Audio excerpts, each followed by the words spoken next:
So, okay, good day everyone. Proceed naman po tayo sa mga questions na how to hard reset.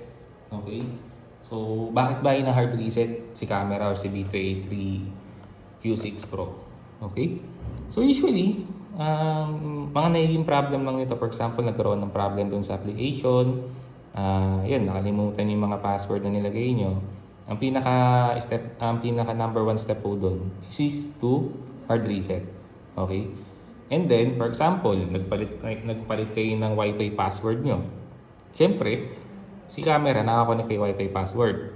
Pag nagpalit po kayo ng Wi-Fi password dun sa internet nyo, automatically, si camera mali-disconnect. Hindi nyo na siya ma-access. So, paano gagawin natin doon is to hard reset. Paano ba siya i-hard reset? So, okay. Dito sa may baba niya, meron tayong makikitang button dito. Ito. Okay, yan o. So, ang gagawin natin para sa hard reset is pipindutin natin to ng up to 5 seconds hanggang sa meron kayong marinig na voice sa camera. Okay, so yan. Try natin pindutin.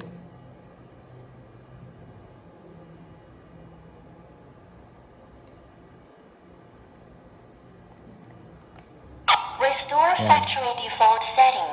Kung maririnig nyo, restore factory default settings na siya. Okay? And then wait nyo rin din yung voice prompt. Hintayin nyo lang. So ito.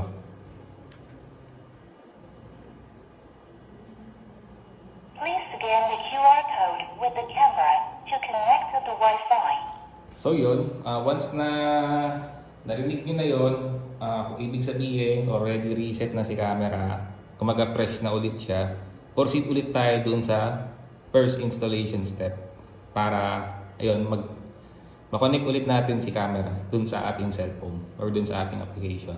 Please scan the Okay, QR so code yun lang with naman the po, camera to connect step to the guide Wi-Fi. how to factory data reset the CCTV camera Q6 Pro. Okay, so yun lang naman po.